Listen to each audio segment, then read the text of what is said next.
Assalamualaikum warahmatullahi wabarakatuh.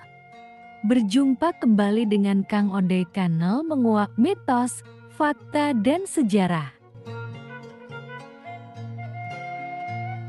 Konon dahulunya Desa Raja Galuh adalah sebuah kerajaan di bawah wilayah kekuasaan Kerajaan Pajajaran yang dipimpin oleh Prabu Siliwangi. Saat itu, kerajaan Raja Galuh di bawah tampuk pimpinan seorang raja yang terkenal Dikjaya Sakti Mandraguna. Agama yang dianutnya adalah agama Hindu.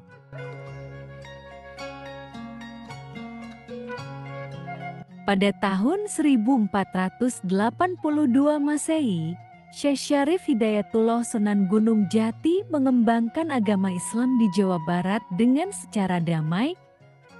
Namun dari sekian banyak kerajaan di Tatar Pasundan, hanya kerajaan Raja Galuh yang sulit ditundukkan. Setelah kerajaan Cirebon memisahkan diri dari wilayah kerajaan Pajajaran, maka pembayaran upeti dan pajak untuk kerajaan Cirebon dibebaskan. Namun untuk Kuningan pajak dan upeti masih berlaku. Untuk penarikan pajak dan upeti dari Kuningan, Prabu Siliwangi mewakilkan kepada Prabu Cakraningrat dari kerajaan Raja Galuh. Sebagai akibat dari penolakannya, maka terjadilah perang tanding antara Adipati Awangga dan Adipati Arya Kiban. Dalam perang tanding keduanya sama-sama dijaya. Kekuatannya seimbang sehingga perang tanding tidak ada yang kalah atau yang menang. Tempat perang tanding sekarang dikenal sebagai Desa Jalaksana yang artinya jaya dalam melaksanakan tugas. Perang tanding tersebut dapat didengar oleh Syekh Syarif Hidayatullah yang kemudian beliau mengutus anaknya Arya Kemuning yang dikenal sebagai Syekh Zainal Akbar alias Bratakalana untuk membantu Adipati Awangga dalam perang tanding.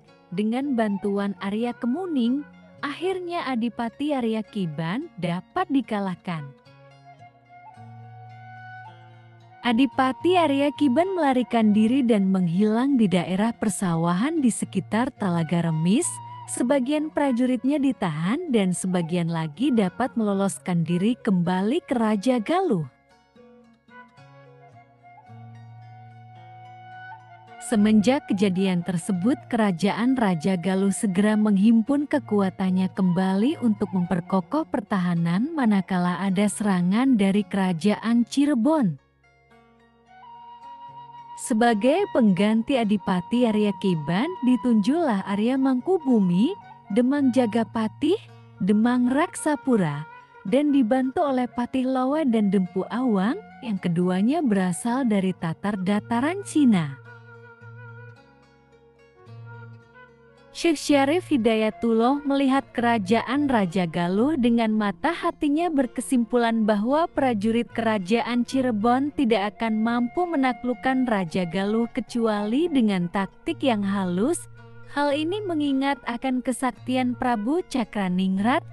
Akhirnya Syekh Syarif Hidayatullah mengutus tiga orang utusan, yakni Syekh Magelung Sakti, Pangeran Santri, dan Pangeran Dogol serta diikuti ratusan prajurit.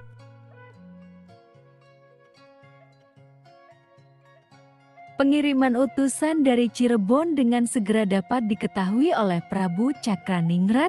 Beliau pun segera menugaskan Patih Lowe dan Dempu Awang untuk menghadangnya. Saat itu pun terjadilah pertempuran sengit, namun prajurit Cirebon dapat dipukul mundur. Melihat prajurit Cirebon kucar-kacir, maka majulah Syekh Magelung Sakti, Pangeran Santri, dan Pangeran Dogol.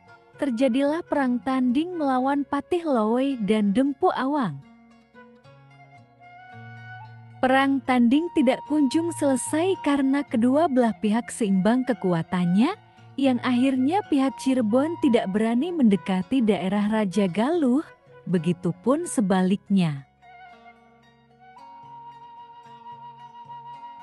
Atas kejadian ini, Prabu Cakraningrat segera mengutus Pati Arya Mangkubumi ditugaskan untuk menancapkan sebuah tumbak trisula pada sebuah lubuk sungai di sekitar tempat terjadinya perang tanding. Akibat tancapan tombak tersebut serta merta air sungai tersebut berubah menjadi panas dan dapat membahayakan bagi prajurit Cirebon manakala menyeberanginya. Kejadian tersebut mengundang amarah pihak Cirebon, lalu Nyi Mas Gandasari cepat bertindak. Dengan kesaktiannya ia mengencingi sungai tersebut, serta merta air sungai pun tidak berbahaya lagi walaupun airnya tetap panas. Tempat kejadian tersebut sekarang dikenal dengan nama Desa Kedung Bunder. Pada saat yang bersamaan, Syekh Syarif Hidayatullah mengutus pula Nyi Mas Gandasari. Ia ditugaskan untuk menggoda Prabu Cakraningrat dengan harapan Nyi Mas Gandasari dapat mencuri zimat Bokor Mas Kandagamas sebagai zimat andalan kesaktian Prabu Cakraningrat.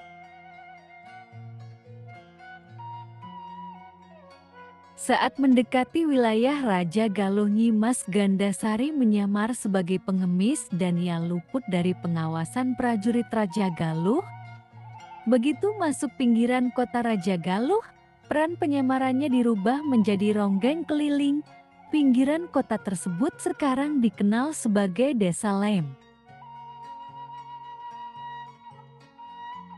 Gerak-gerik penyamaran Nyi Mas Gandasari tidak terlepas dari pengawasan dan pengintaian Syekh Magelung Sakti dan kawan-kawan. Ketenaran Nyi Ronggeng begitu cepat meluas baik dari kecantikannya maupun lemah gemulai tariannya yang mempesona. Berita ketenaran Nyi Ronggeng sampai pula ke istana. Dengan penuh penasaran, Prabu Cakraningrat memanggil Nyi Ronggeng ke istana. Usai Nyi Ronggeng memperlihatkan kebolehannya, tanpa diduga sebelumnya ternyata sang Prabu Cakraningrat langsung terpikat hatinya. Gelagat perubahan yang terjadi pada Prabu Cakraningrat segera diketahui oleh anaknya Nyi Putri Indangsari. Dinasehatilah ayahnya agar jangan terpikat oleh Nyi Ronggeng.